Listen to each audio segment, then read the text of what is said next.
नमस्कार, माझं नाव मिलिंद दळवी. ऑर्गॅनिक फार्मिंगमध्ये आपलं स्वागत आहे. तर हे वैजापूर येथील प्रगतशील आणि प्रयोगशील शेतकरी म्हटलं तरी चालेल, कारण हा जो प्लॉट आहे त्यांचा करटुल्याचा, तर त्याविषयी ते मार्गदर्शन करतील आपल्याला. सर, नाव सांगा तुमचं. मी सचिन मदनराव गायकवाड, राहणार वैजापूर, जिल्हा संभाजीनगर. आपला हा जो प्लॉट आहे हा टोटली 100% आपण ऑर्गॅनिकवरच करतो. आणि आता हा जो आहे हा आता खोडवा आहे, म्हणजे याच्यात 4 वर्षापूर्वी मी बी लागवड केलेली आहे. आणि याच्यात हे आता सगळं कंदावर पीक घेतो मी. आणि याच्यात समजा एक साधारण झालं सांगायचं झालं तर एक 15 गुंठ्यामध्ये दर 8व्या दिवशी 50 ते 60 किलो हार्वेस्टिंग होते. आणि मार्केट पण मला जवळपास वैजापूर सेंटर आल्यामुळं मला पुणे, मुंबई, नाशिक हे तिन्ही मार्केट पाठवायला सोपे, म्हणजे माल खराब व्हायचं काम नाही. आणि याची तोडल्यानंतर करटोल्याची लाईफ राहते 2 दिवस साधारण, आणि 2 दिवसात तुमचं कोणत्या मार्केटमध्ये माल चालल्या जातो. याच्यात प्रामुख्यानं जर आजार जर म्हणला तर याला फळमाशीचा डंक असतो फळाला, त्याच्यामुळं आपले लूर ट्रॅप लावा लागता. तुम्ही चिकट सापळे पण लावू शकता, थ्रिप्सचा अटकाव होतो, एखादा स्प्रे वाचतो.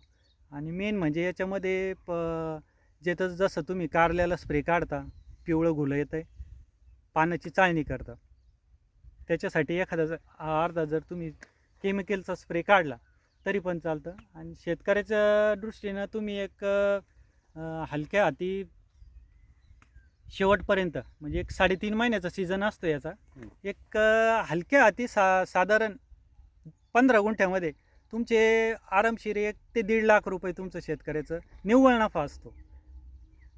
तुम्हाला हा जो प्लॉट आहे तुम्ही ऑर्गॅनिक केलाय, केमिकल आणि ऑर्गॅनिक मध्ये काय फरक जाणवतो तुम्हाला? केमिकलचा जर प्लॉट केला तर ते जर आपण आज केमिकलचा स्प्रे काढला तर तो 8व्या दिवशी परत तो वेल किंवा ते पीक तो परत केमिकलचा स्प्रे मागतं. पण ऑर्गॅनिक केला थोडा रिझल्ट कमी येतो, पण तो पुढच्या वेळेस केमिकलचा न वापरता तुम्ही ऑर्गॅनिकचा स्प्रे तुम्ही परत काढू शकता.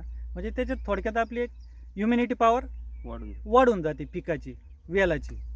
आणि टोटल तुमचा हा प्लॉट पूर्ण ऑर्गॅनिक आहे? पूर्ण ऑर्गॅनिक आहे? नाही, केमिकल नाही. मी जीवामृत स्लरी वगैरे वापरतो, आणि याच्यात थोडंफार शेणखत वगैरे सगळं ऑर्गॅनिकच. याच्यात केमिकल सोडत पण नाही फुगवणीसाठी आणि काहीच नाही. ठीक आहे. इतर जे शेतकरी आहे, त्यांनी अशी वेगळी शेती केली पाहिजे का? म्हणजे जसं तुम्ही हा प्रयोग केलेला आहे, हा प्रयोग करून किती दिवस झाले तुम्हाला? आता हे 4थं वर्ष. 4थं वर्ष. म्हणजे 4थ्या वर्षाच्या हिशोबाने तुम्हाला उत्पादन पण चांगलं आहे. सर, तुम्ही सीड पण विकता ना? मिलिंद सर, माझे 6 एकर क्षेत्र आहे ना, ह्या 6 एकराला 15 गुंठे बारी. पैशाचे मेहनत कमी आहे. तिकडचं पीक उभं राहूस तर इकडं माझं सगळं आवरून इकडं मार्गी लागलेलं असतं. त्याच्यानंतर मी माझ्या दुसऱ्या पिकाकडे पाहतो. बरोबर. म्हणजे उत्पादनाच्या दृष्टीने पण हे पीक चांगलं आहे तुम्हाला. म्हणजे कमी खर्चामध्ये उत्पादन जास्त, जास्त लक्ष द्यावं नाही लागत. खर्च पण कमी येतो ऑर्गॅनिक असल्यामुळे. ऑर्गॅनिक असल्यामुळे. ठीक आहे. धन्यवाद सर.